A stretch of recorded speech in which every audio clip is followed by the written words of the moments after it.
నువ్వు ఆశించినవి అందలేదని ఫీల్ అవ్వద్దు.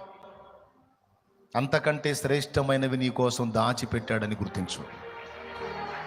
ఇది నాకు అందని లేదంటే ఇంతకంటే బెటర్ లైఫ్ ఏదో, ఇంతకంటే శ్రేష్టమైనది ఏదో నా తండ్రి నాకు దాచిపెట్టాడు అనే గుర్తించు. అంతేగాని అందలేదని ఏడవవాకు, సనగవాకు, గొనగవాకు. దీనత్వం, కాస్త సత్ప్రవర్తన, మనుషుల ముందు వ్యవహరించే తీరు, దేవుని ముందు కొంచెం వ్యవహరించే తీరు నాకు అబ్బింది. నాకున్న శ్రమలు, సమస్యలు, బాధలు పసిప్రాయము నుంచే నా హృదయం నలుగుతా వచ్చింది. పసిప్రాయము నుంచే నా హృదయం గాయపడతా వచ్చింది, నలుగుతా వచ్చింది. అందలాల మీద నేను పెరగల, భోగాల్లో నేను రాలా, కఠినమైన పరిస్థితుల గుండానే నేను ప్రయాణం చేశాను. ఆ కఠినమైనటువంటి పరిస్థితులు నన్ను దీనుడిగా చేశాయి. కానీ నేనున్న అనుభవాలు నా పిల్లలకి లేవు, నేను పడిన కష్టాలు నా పిల్లలకు లేవు, నేను పొందిన అవమానాలు నా పిల్లలకు లేవు, నేను పొందిన ఆర్థిక సమస్యలు నా పిల్లలకు లేవు, నేను పొందిన ఇబ్బందులు నా పిల్లలకు లేవు అనుకుందాం. అప్పుడు నేనేం ఆశిస్తాను తెలుసా? శ్రమలు నన్ను దీనునిగా చేశాయి,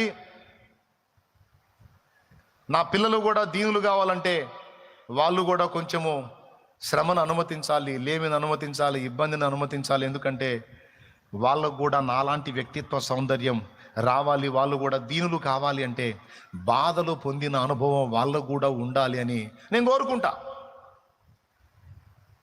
ఎందుకు కోరుకుంటా? ఏమన్నా అర్థమవుతుందా? నిజంగా అర్థమవుతుందా? అందరూ అదో రకంగా పెట్టి చూస్తున్నారు మొగాళ్ళు. ఎంతమందికి అర్థమవుతుందండి? ఎందుకు కోరుకుంటా నేను? ఎందుకంటే వారు దీనులగున్నట్లు, నేను పొందిన వ్యక్తిత్వ సౌందర్యం వాళ్ళకు కూడా వచ్చున్నట్లు, వాళ్ళు కూడా ఇప్పుడు ఉదాహరణకి ఆకలి కొన్నవాడిని, దీనుణ్ణి అర్థం చేసుకొని నేను చేయదగ్గ సాయం చేయడానికి ఆ బాధలు నాకు అనుభవం ఉంది కాబట్టి ఏదో నాకున్న దాన్ని చేయగలను. అదే మైండ్ పిల్లలకు కూడా రావాలంటే వానికి ఆకలి బాధ తెలియాలి, వస్త్రహీనత తెలియాలి, లేమి కలిగి ఉంటే ఎలా ఉంటుందో తెలియాలి,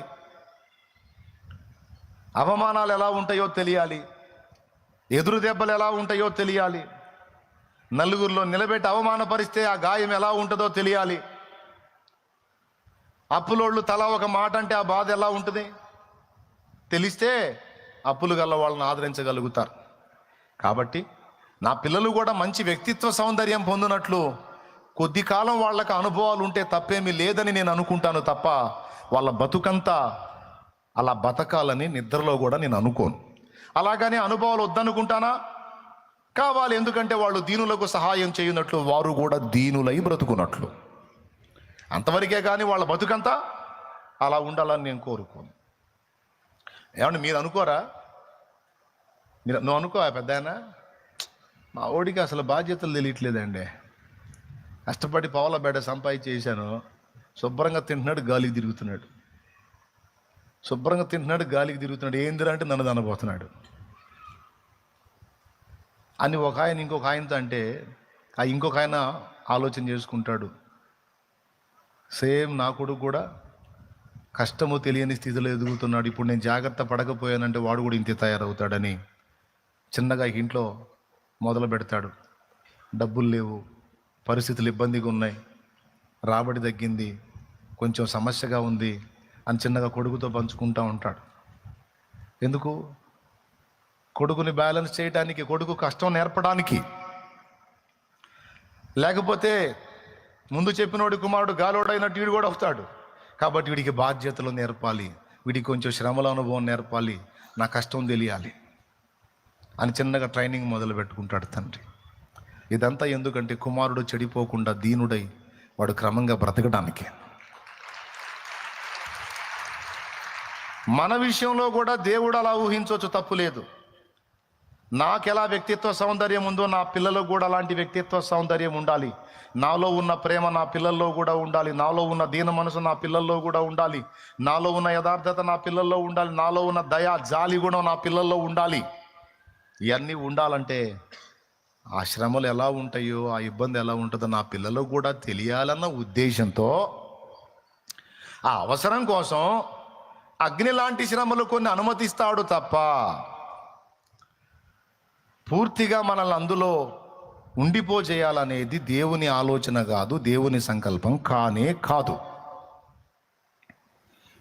అర్థమైందా? ఏమర్థమైంది? మన వ్యక్తిత్వ సౌందర్యాన్ని పెంచడానికి దేవుడు కొన్ని ప్రతికూలతలు అనుమతిస్తాడు తప్ప అసలు మన గురించి ఆయనకు ఉన్న ఊహలే వేరు. ఏమున్నాయి ఊహలు? నీ వారసత్వముకై నా జయము కోరింది నీవేనని, అత్యున్నతమైన సింహాసనమును నాకీర్తుటలో నీకు అసాధ్యమైనది ఏమున్నది, అసాధ్యమైనది ఏమున్నది.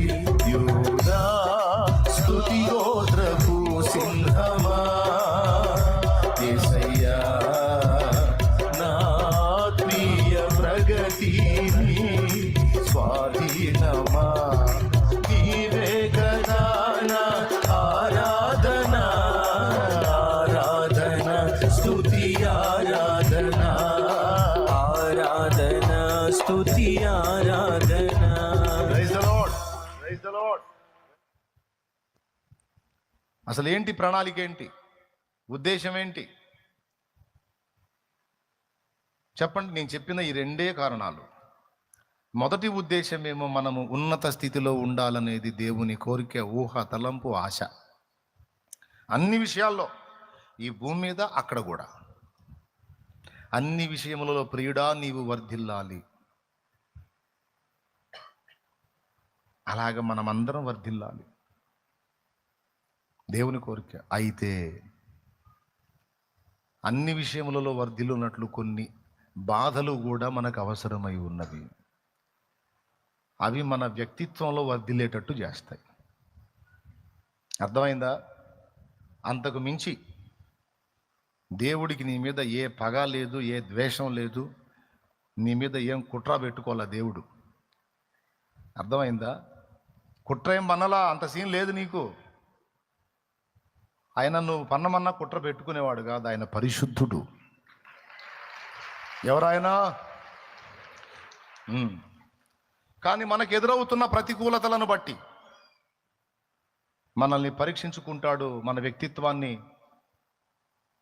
ప్రకాశింపజేస్తాడు. కొన్ని కారణాలు ఉన్నాయి, వాటిని బట్టి మనకు దీన మనసు వచ్చినట్లు బాధలను అనుమతిస్తాడు. ఎందుకంటే మన పిల్లలు కూడా దీన మనసు కలిగి ఉండాలి, మన పిల్లలు కూడా కాస్త కూస్త బాధలు ఉంటే నేర్చుకుంటారని మనం ఎట్లయితే అవకాశం ఇస్తామో అలా ఇస్తాడు. అదే అవసరాన్ని బట్టి అగ్ని వంటి శ్రమలు కలుగుచున్నవని తెలిసి కలత చెందబోకు. అవసరాన్ని బట్టి అగ్ని వంటి శ్రమలు కలుగుతున్నవని తెలిసి కలత చెందబోకు.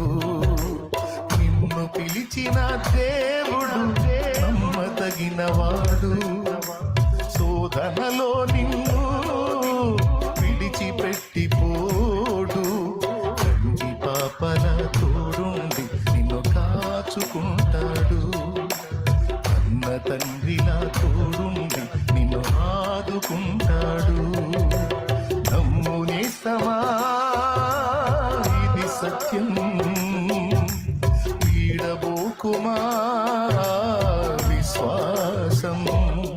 నీ ఆశ నిరాశ కాదు, వేదన ఎందుకు, నీ కన్నీరు కలకాలముండదు, కలతే చెందకు. అయ్యా నా బాధలు నా అగసాట్లు నీకెందుకు అవసరం? అవసరాన్ని బట్టి అగ్ని వంటి శ్రమలు అన్నావు కదా, అసలు నా బాధలు నా అగసాట్లతో నీకేం అవసరం అంటే, నాకు అవసరమే పిచ్చి మొహమా, నీకే అవసరం అని అంటాడు. అవసరం నాది కాదు, నీదే. అవన్నీ నిన్ను దీనునిగా, దీనురాలిగా, వినయ మనస్కురాలిగా చేస్తాయి. ఆ వ్యక్తిత్వ సౌందర్యం నీకు వచ్చినప్పుడు నువ్వు అక్కడ ఉన్నతంగా ఉంటావు, ఇక్కడ ఉన్నతంగా ఉంటావు. ఎక్కడుంటావు? అక్కడ ఉంటావు, ఇక్కడ ఉంటావు. ఈ రెండు చోట్ల నువ్వు ఉన్నతంగా ఉండాలి. అందుకే నేను మా అమ్మ మా నాన్న మీద ఎప్పుడు ఫీల్ అవ్వలా.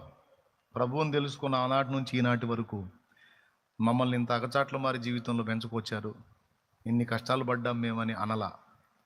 ఇంకా చెప్పాలంటే అలాంటి తల్లిదండ్రులు దేవుడు నాకు ఇచ్చినందుకు స్తోత్రం అనుకుంటున్నా. ఎందుకు? వాళ్ళు చాలా మంచోళ్ళు, ఏ లోపము లేని పరిపూర్ణ పరిశుద్ధులని కాదు. మా ఇంట్లో రోజు తగాదు ఉండేది, కనీసం వారంలో 3 రౌండ్లన్నా ఉండేది మా ఇంట్లో తగాద. దానివల్ల తల్లిదండ్రులు గొడవాడుకుంటే పిల్లల హృదయాలు ఎలా నలుగుతాయో అర్థమైంది. దారిద్ర్య రేఖకు దిగువనున్న కుటుంబంలో ఎలాంటి అనుభవాలు ఉంటాయో నేను అనుభవించాను. ఏమండి, అవన్నీ నేను ఎదుర్కొన్నందున్న రకరకాలుగా, ఒకటి కాదులే, చాలా విషయాలు ఉన్నాయి, అన్నీ చెప్పుకునే టైం వేస్ట్ చేయను. అవన్నీ కూడా కొన్ని విషయాలు నేను నేర్చుకునేటట్టు, కొన్ని నేను కలిగి ఉండేటట్టు దేవుడు చిన్న ప్రాయం నుంచే నా మీద వర్క్ చేశాడు. ఆయన పని చేశాడు. ఆయన చేసి చేసి చేసి చేసి ఇప్పుడు మిమ్మల్ని ఇలా మీ ముందు ఇలా నిలబెట్టాడు. శ్రమలలో సిలువలో నీ రూపు నలిగినదా, శిలనైనా నన్ను నీ వలె మార్చుటక. పాడండి.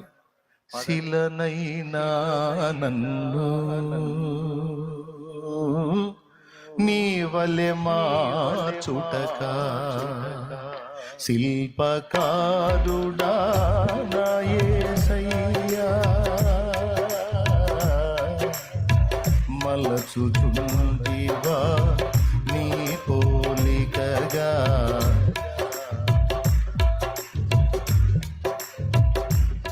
ఇది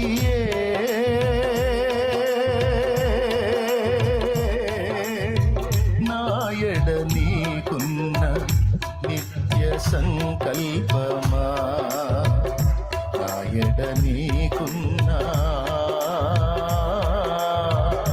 నిత్య సంకల్పమా, ఇంతగా నన్ను ప్రేమించినది నీ రూపము నాలో చూపించుటక. దేవునికి మహిమ, దేవునికి మహిమ. నా పిల్లల్లో ఎవడన్నా ఫోర్స్గా వ్యవహరించాడు అనుకో, నాకు వెంటనే అర్థమైపోయింది, వీడు దీనంగా ఉండాల్సిన చోట ఫోర్స్గా ఉన్నాడు. ఏంటంటే అనుభవం లేదు, అనుభవం లేదు కాబట్టి అట్లా ఉన్నాడు. అదే అనుభవం తగిలితే నాలాగా వాడు కూడా దీనుడు అవుతాడు. ఇప్పుడు చెప్పండి, యేసయ్య వ్యక్తిత్వ సౌందర్యం అంతా మనలో ఉండాలని కోరుకుంటాడా, కోరుకోడా? పెద్దగా చెప్పండి. అలాంటి వ్యక్తిత్వం వస్తే మనం ఇహమందు పరమందు కూడా ఘనత పొందుతాం. మరి ఇప్పుడు మనం ఘనత పొందాలంటే ఆయన వ్యక్తిత్వ సౌందర్యం మనకు కూడా అవ్వాలి, మనకు కూడా రావాలి. రావాలంటే మామూలుగా వచ్చిద్దా? కోటింగ్ ద్వారానే వచ్చిద్ది. అందరూ చెప్పండి, దేని ద్వారా వచ్చిద్ది? ఒకప్పుడు ఇక్కడ కూర్చున్న మనం మామూలు మిడివేలమా? మామూలు నడమంత్రం. వాస్తవం మాట్లాడుకుందాం, నడమంత్రం ఉందా లేదా చెప్పండి? మిడివేలం ఊరేగాం లేదా? ఇప్పుడు అవి ఇరిగిపోయినాయా లేవా? ఇప్పుడు ఎట్లుంది పరిస్థితి? ఎంత దీనిలో అయిపోయాం? అలా మనల్ని దీనత్వంలోకి తీసుకొచ్చింది ఏంటి? అగచాట్లు, కోటింగు, ప్రతికూలతలు, దెబ్బ మీద దెబ్బ, దెబ్బ మీద దెబ్బ, దెబ్బ మీద దెబ్బ తగిలి ఆకాశంలో ఉన్నవాడిని కిందకు మోకాళ్ళు వేసేటట్టు చేశాడు. పచ్చిగా చెప్పుకోవాలండి, లేకపోతే ఒకనాటి ఊరేగింపులా మనవి కాదు కదా. రైట్. ఈరోజు నువ్వు వెళ్తున్నా వస్తున్నా నలుగురు చూసాయా వందనాలయ్యా అనే పరిస్థితిలో నువ్వు ఉన్నావంటే ఆ వ్యక్తిత్వ సౌందర్యాన్ని నీలోకి తీసుకురావడానికి శ్రమల కొలిమిని వాడాడు. కాల్చబడకపోతే స్వర్ణం, అది నీకు తెలుసు కదా, ఇంకా పాడేదే ఉంది. అంతేనా? మీకు తెలుసు కదా.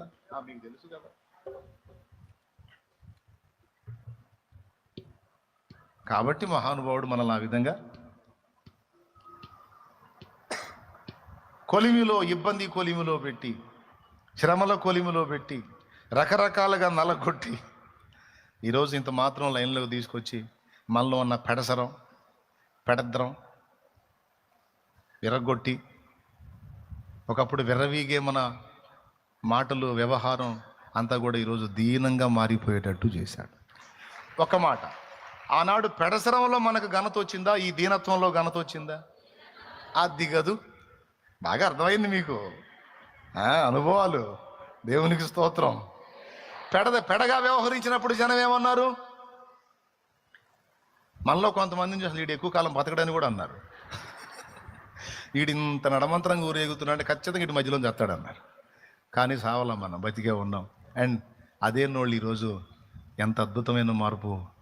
నిజంగా ఆ బిడ్డని కన్న తల్లి ధన్యురాలు, ఆ అమ్మాయిని కన్న తల్లి ధన్యురాలు, ఆ అబ్బాయిని కన్న తల్లి ధన్యురాలు అనే పరిస్థితికి తీసుకొచ్చాడు దేవుడు. చెక్కాడు.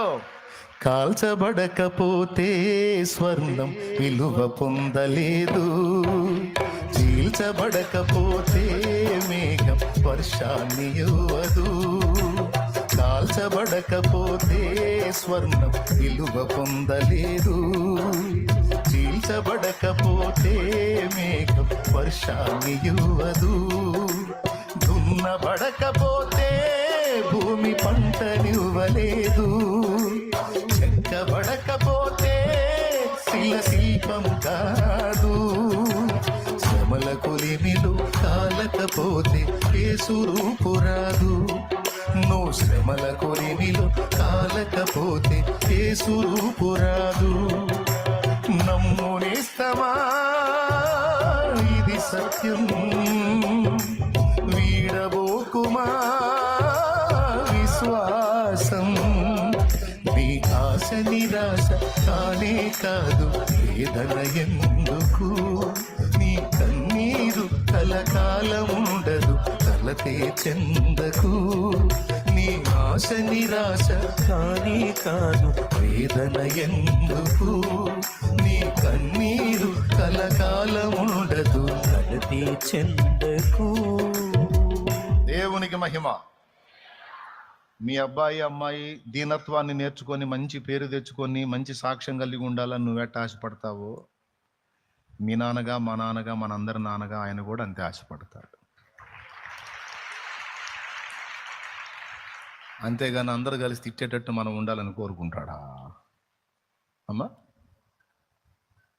అస్సలు కోరుకోడు. కాబట్టి మనలో ఆ వ్యక్తిత్వం వచ్చినట్లు, ఆ సౌందర్యం వచ్చినట్లు మనల్ని అలా నలగనిస్తాడు. అలాగనే పూర్తిగా బూడిద కానీడు. సెగ తగిలి మనం దీనిలో అయిన తర్వాత, మనం బెండ్ అయిన తర్వాత వాటన్నిటిని తీసేస్తాడు.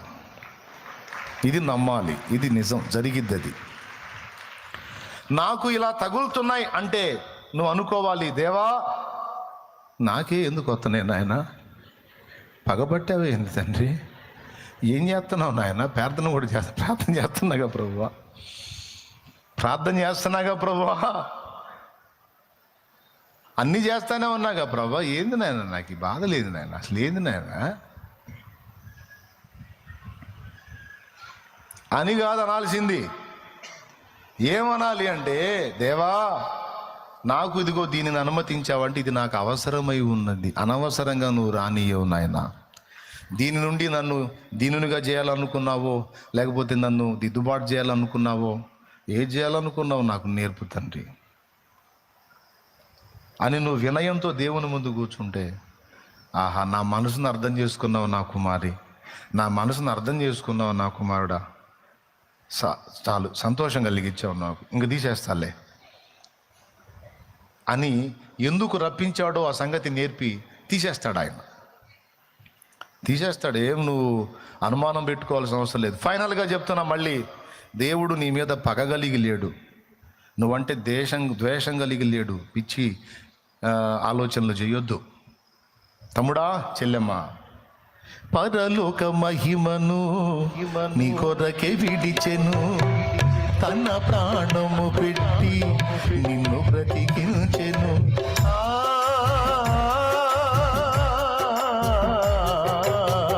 పరలోక మహిమను విడిచెను, తన ప్రాణము పెట్టి నిన్ను బ్రతికించెను. ఇంత చేసిన వాడు నీకు దూరమవుతాడా? సందేహమును వీడి సిలువ దర్శనము పొంది బ్రతికితే క్రీస్తు కొరకే, చావైతే లాభమనుకు. బ్రతికితే క్రీస్తు కొరకే, చావైతే లాభమనుకు. ప్రాణమా నాలో తొందర పడకుమా, ప్రాణమా నాలో తొందర పడకుమా. ఎందుకింక కన్నీరు, ఎందుక వేదన? నీ దుఃఖ దినములన్నీ సమాప్తమైనవని తెలుసుకొనేస్తమా. యేసయ్య మాటిది. దేవునికి మహిమ. ఏ శ్రమ కలిగినా, ఏ సమస్య కలిగినా, దేవా అనవసరంగా ఇది నా జీవితంలో నువ్వు అనుమతించలేదు, ఏ అవసరంతో దీన్ని రప్పించావో దాని నుండి నేనేం నేర్చుకోవాలో నాకు నేర్పించు తండ్రి అని దేవుడిని అడుగు. ఎప్పుడు నీ ఊహల్లో దేవుని ఊహలను గురించి ఆలోచించు. నీ తలంపుల్లో అసలు దేవుడు నీ ఎడల ఎలాంటి తలంపులు కలిగి ఉన్నాడో ఒక పేపర్ తీసుకొని, పెన్ను తీసుకొని, అంటే అనుకుంటే నా గురించి యేసయ్య ఏమనుకుంటాడు అని రాయి. నేను చెప్పింది ఏమైనా అర్థమైందా? చదువుకున్న వాళ్ళందరికీ చెప్తున్నా. అంటే అనుకుంటే నా గురించి ఏం తలొస్తాడు, నేను ఎలా ఉండాలని నా ప్రభు ఊహించుకుంటాడు అని నా ప్రభు యొక్క ఊహలు అనే టైటిల్ పెట్టుకొని కింద రాయి. ఒక్కటైనా నువ్వు నెగిటివ్గా రాస్తావేమో చూసుకో. రాయలేవు. ఎందుకంటే నువ్వు ఘోర పాపిగా ఉండగానే నీ కోసం ప్రాణం పెట్టునంత ప్రేమించాడు. యేసు నన్ను నన్ను పాటలు ఎక్కువ అవుతున్నాయి.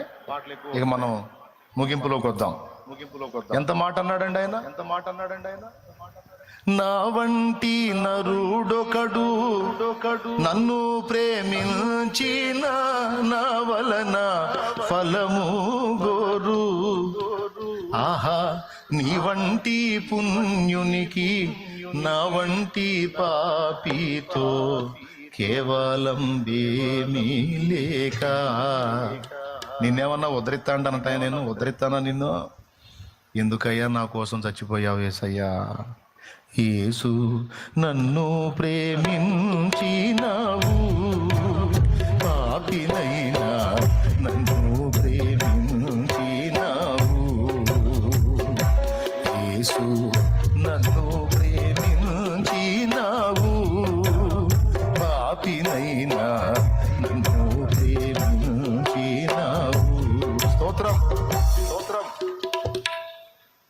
పాపిని నన్ను ప్రేమించావయ్యా.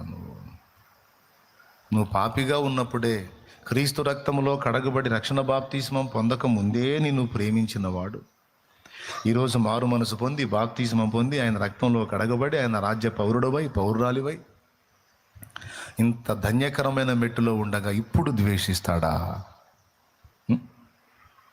రాసుకో, నేను చెప్పినట్టు ఇంటికి పోయి నోట్స్ తీసుకొని, పెన్ను తీసుకొని, అనుకుంటే ఊహిస్తే తలస్తే నా గురించి యేసయ్య ఏమనుకుంటాడు అంటే, నేను చెప్పనా, నువ్వు రాణివి కావాలనుకుంటాడు,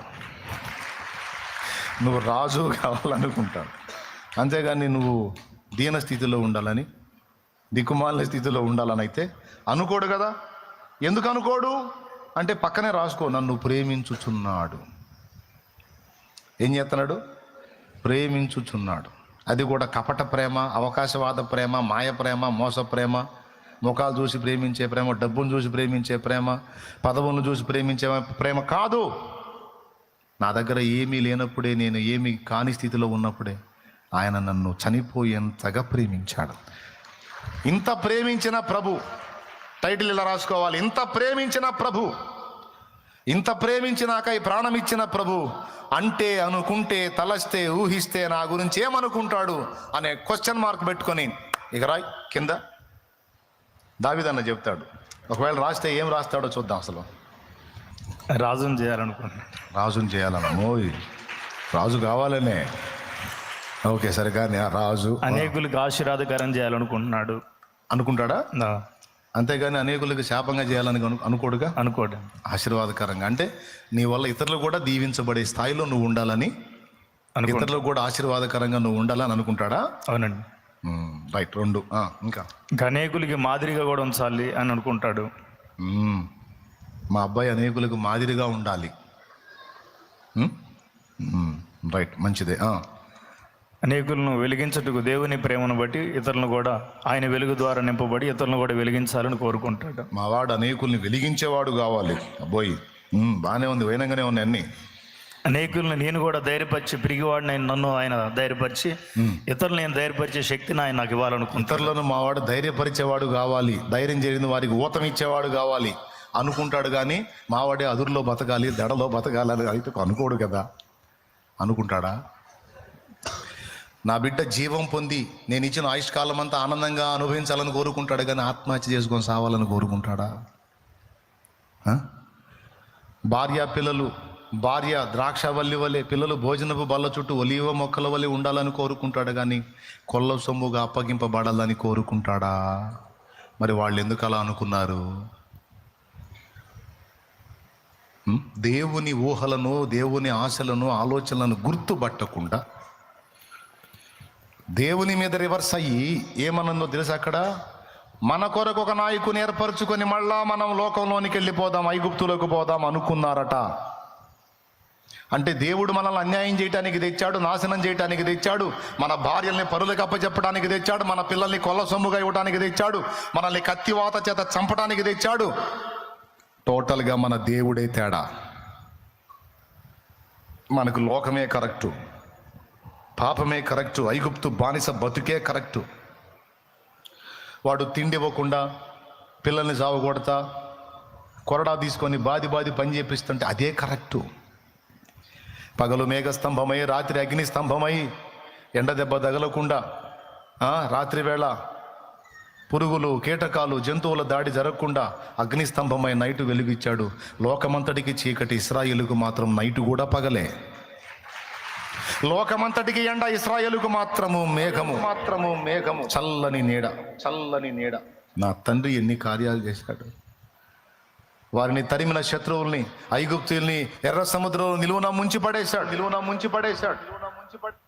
బండ నుండి మధుర జలాలు రప్పించాడు, చేదైన మారా నీళ్ళని మధురంగా మార్చాడు. ఆకాశము నుండి మన్నాను కురిపించాడు కదయ్యా. ఏందయ్యా వాళ్ళకి చేసిన ద్రోహం? ఎక్కడయ్యా వాళ్ళకి చేసిన అన్యాయం? ఒకళ్ళ కింద బానిసల్లాగా బతుకుతున్న వాళ్ళని బయటికి తెచ్చి స్వేచ్ఛగా బ్రతికే అవకాశం ఇచ్చాడే. వాళ్ళు చెడిపోకుండా, పాడు కాకుండా హద్దులు నియమించి హద్దుల్లో విలువలు కలిగి బతకమన్నాడే.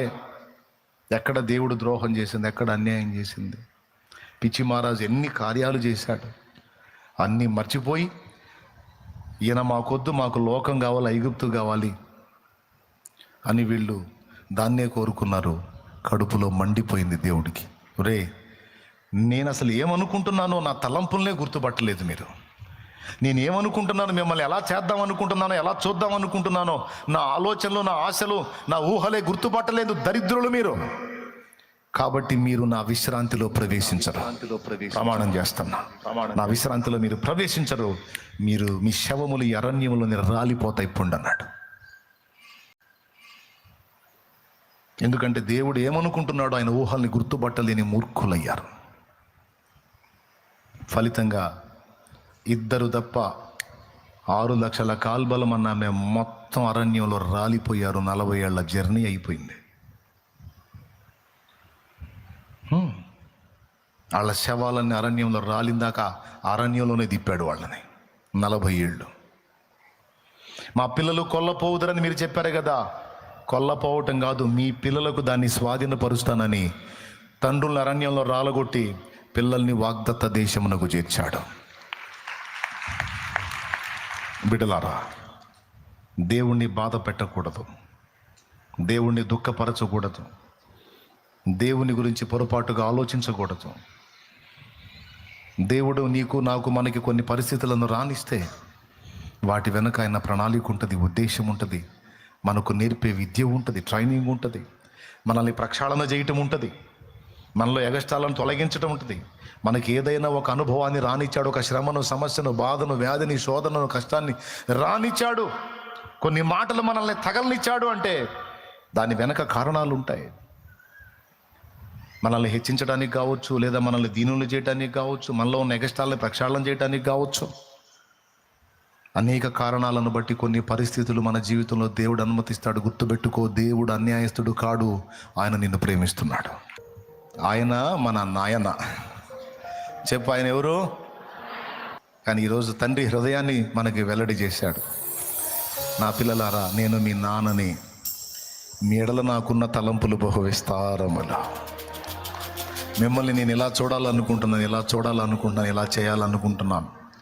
ప్రస్తుతం నువ్వు ఎదుర్కొంటున్న పరిస్థితులు చూడొద్దు, వీటి వెనక నేను నీకు ఇవ్వబోయే మహిమ ఉంది, దాన్ని చూడు.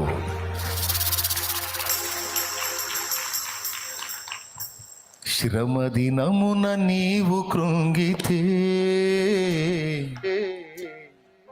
చేతకాక నిలిచిపోదు, శోధనలకు నీవు లొంగితే పనికిరాని పాత్రవౌదు. శ్రమ దినమున నీవు కృంగితే చేతగాక నిలిచిపోదు, శోధనలకు నీవు లొంగితే పనికిరాని పాత్రవౌదు. శ్రమను చూచి కలత నీవు చెందకు నేడు, శ్రమల వెనుక కలుగబోవు మహిమను చూడు.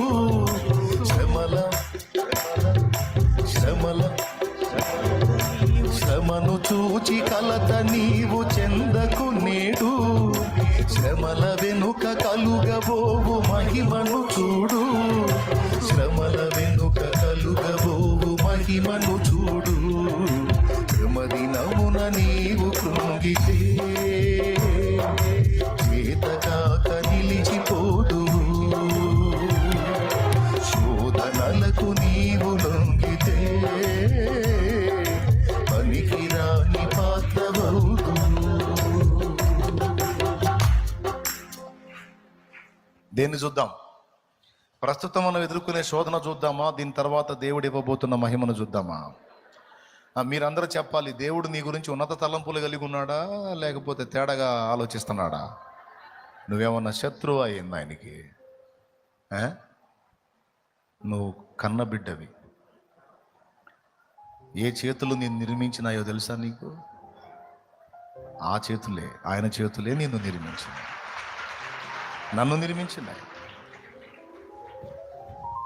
అద్దం ముందు నిలబడ్డప్పుడు నన్ను నేను చూసుకున్నప్పుడు నేను దేవుణ్ణే గుర్తు చేసుకుంటాను. ఈ రూపము నువ్వు, నేను ఇలా ఉండాలని నువ్వు అనుకొని నువ్వు ఇచ్చిన రూపం కదా దేవా. ఇది ఇలా ఉండాలనుకున్నావా? నేను ఇది నీ తలంపా అని ఆయన్నే గుర్తు చేసుకుంటాను. కాబట్టి సోదరులారా చెప్పండి, మనం శాపగ్రస్తులుగా ఉండాలని దేవుడు ఊహిస్తున్నాడా? ఏమై ఉండాలని ఊహిస్తున్నాడు? ఆశీర్వదించబడాలని ఊహిస్తున్నాడు. అసలు దేవుడు నిన్ను గురించి ఏమనుకుంటున్నాడో రాసుకో. నిన్ను ప్రేమించే దేవుడు. నేనైతే రాసుకునే అవసరం లేదు, ఎందుకంటే నాకు తెలుసు. అర్థమైందా? కాబట్టి మీరు గ్రహించి ధైర్యం తెచ్చుకోండి. కలిగేటువంటి ప్రతికూలతలన్నీ ఇప్పటిదాకా నువ్వు అనుభవించినవన్నీ నిన్ను వినయంలోనికి, దీన మనసులోనికి, సాత్వికంలోనికి, మృదుత్వంలోనికి, కోమలత్వంలోనికి, నిర్మలత్వంలోనికి, పరిమళత్వంలోనికి తీసుకొస్తాయి. నువ్వు తేజోవంతంగా మారిపోతావు, ఒక నక్షత్రం వలె ప్రకాశిస్తావు. ఇహమందును పరమందును కూడా దేవుని మెప్పు పొందుతావు. అలా చేస్తాడు నా దేవుడు. నువ్వు ఆశించినవి అందలేదని ఫీల్ అవ్వద్దు. అంతకంటే శ్రేష్టమైనవి నీ కోసం దాచిపెట్టాడని గుర్తించు. ఇది నాకు అందని లేదంటే ఇంతకంటే బెటర్ లైఫ్ ఏదో, ఇంతకంటే శ్రేష్టమైనది ఏదో నా తండ్రి నాకు దాచిపెట్టాడు అనే గుర్తించు. అంతేగాని అందలేదని ఏడవాకు, సనగవాకు, గొనగవాకు.